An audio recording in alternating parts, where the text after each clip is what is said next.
Hey people, what's going on? I didn't shave, so what? It's Monday, 3rd of February. Well, let's see what this week brings internationally, huh?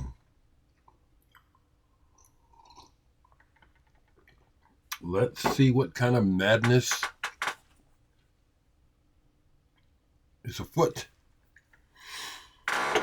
I'm up early on Monday. It's just 7:55 in the morning, and a couple things to share.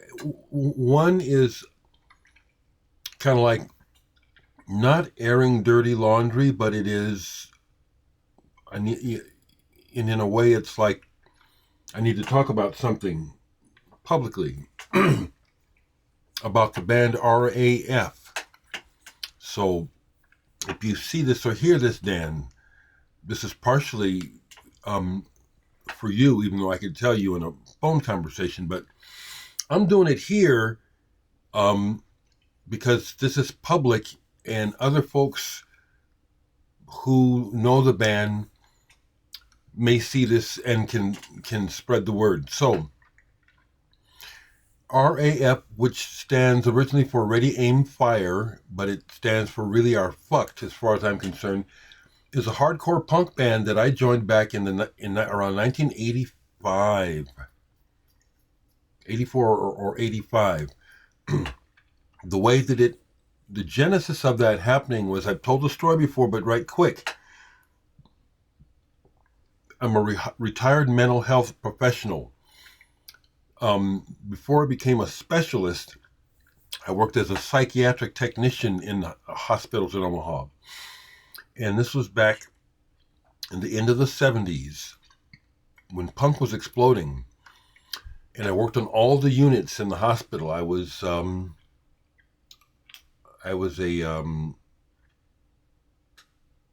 I don't say prize, but I was a valued employee when it came to techs because of my rapport with patients. I was good on all the units. And for a time I was on the teen unit, and that's where I ended up working with, and I'm telling the story because it's public. That's where I met the guy that started the band RAF, Matt Miller. He was a handful, but he was really smart and very intelligent, but full of hell, but also a music nut like me. And while working with him on the units, we would get into some great conversations, and he turned me on to some music, which is really kind of hard, for people to turn me on to stuff. But anyway, it all was happening at the same time that the explosion of touring, the whole circuit of independent bands touring out of punk was exploding, and I was on top of it and going to a fair amount of shows. I missed a lot of shows, but I went to some pretty important shows here in Omaha, and at those punk shows I kept running into Matt, and I know the ethics. Got to tell the story. It's like the ethics of working in psychiatry in particular is, when you run into people you worked with in the system in public, you don't acknowledge them unless they acknowledge you for the sake of their privacy and dignity. Well, this has never been a problem for me. People who I've worked with and I run into in public, they always come up to me and want to talk to me. Always glad to see me. So Matt would bug me about, I got a band and we need a bass player. I said, I'm not even supposed to be talking to you. Let me finish this. The show that sunk the deal for me was I ran into him and Paul, the guitar player from REF, at an Effigies show. Effigies, do you know that band? Don't have their records anymore. That was a really good show, really powerful. And so I was really digging it.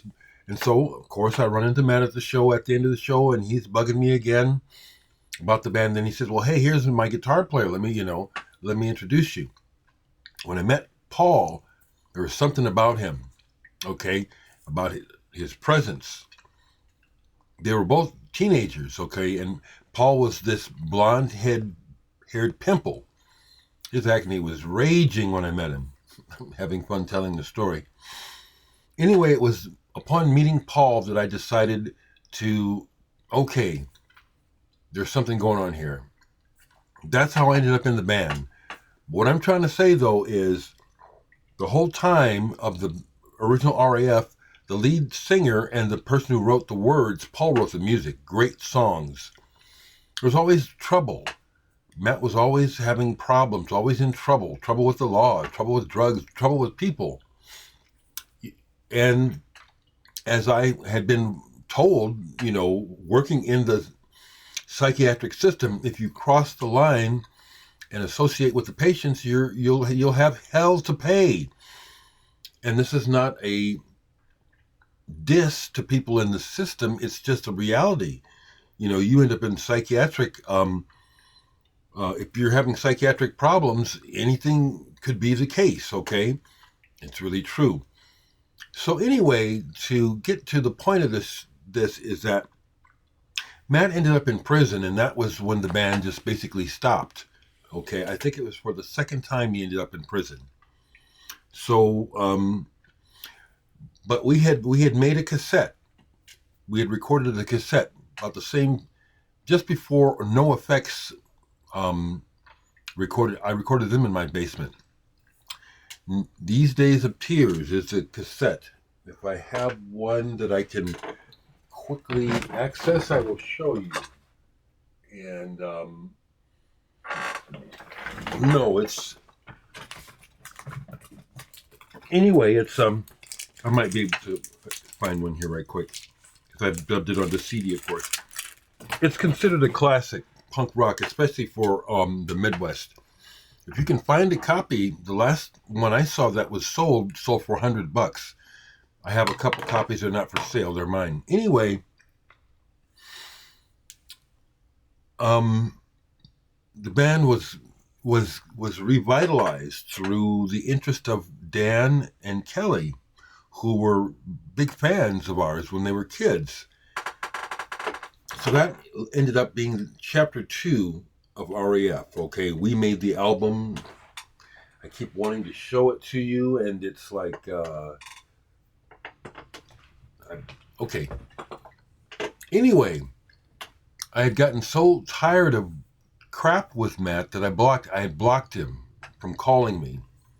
He'd been blocked for almost a year because there's always some kind of grief and drama with Matt. Okay. Well, last night I get this phone call and it says private number. Now, usually I don't answer those, except there is one, my neighbor, cousin Ray, who will call me with this private number. And he called a couple nights ago after I'd gone to bed saying he needed to go to the hospital. And I'm already familiar with Ray. Almost every few months, I gotta go to the hospital. I said, Ray, I'm already in bed,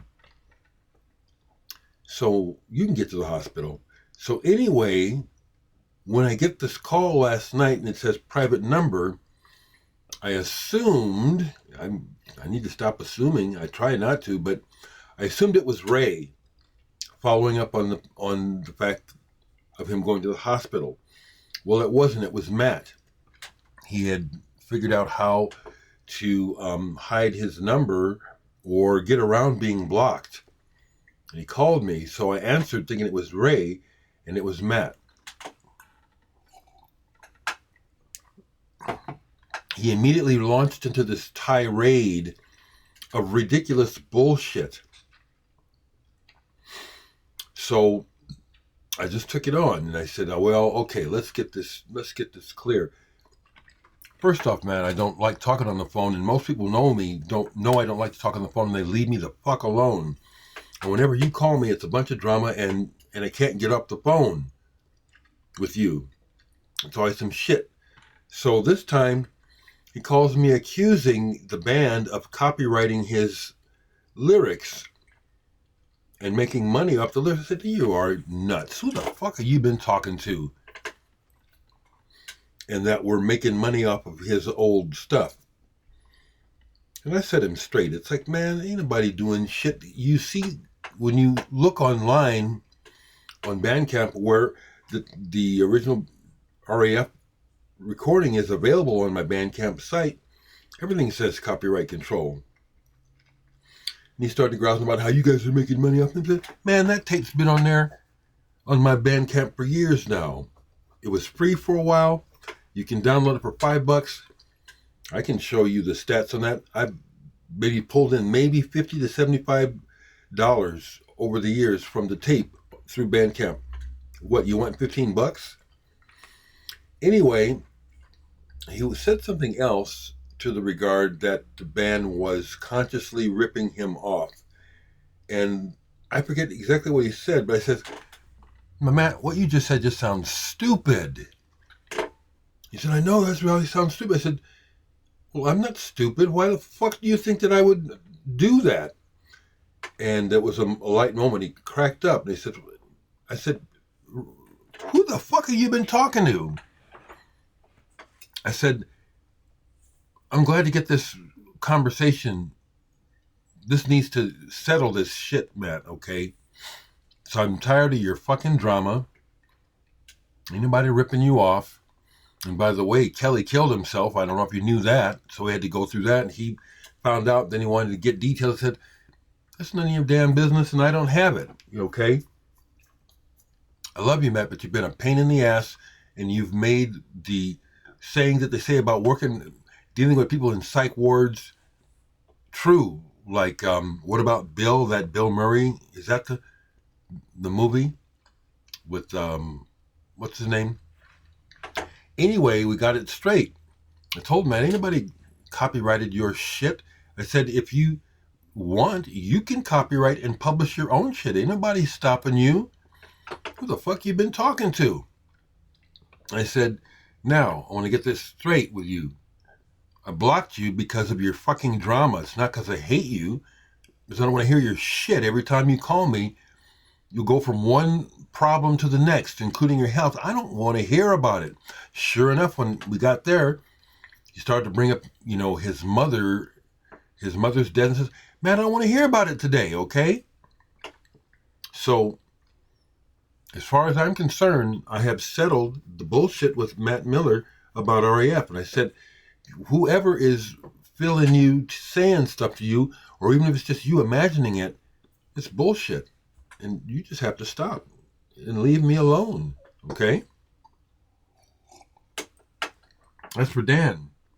If you see this or hear this, Dan, okay? I even told Matt, I'll unblock your number. I need you to understand. Don't call me with your bullshit drama, okay? It was like a weight, actually. And sure enough, I couldn't get his ass off the phone, And I don't like talking on the phone.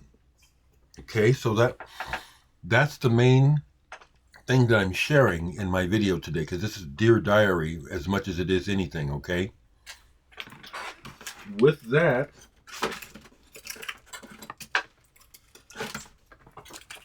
I don't mind doing this at all. Where do I have a copy? I have to find a copy of the damn thing, okay? Yo, this is the last copy. Sonicity. The one as you folks who watch me regularly know, I have just done a run of 4 CDR releases in the last few months, starting with Inner Image, and then Sonicity, and then the next one is Here, and the latest one out is Aspects of the Imagined. Inner Image sold out. This is gonna sell out. This is the last copy, okay? Somebody come and get it. It's on Bandcamp, last copy. So then, what I'll have left are the 2 latest. And these are badass. They all are. I'm so proud of these. hear and aspects of Imagine. If you see this, you better grab it. Last copy. Okay. So that's really what I wanted to share. And yeah, that's really what I want to share. Again, I spent most of the day yesterday working in my studio. Okay. So no real records to show here. Okay. And I have to go.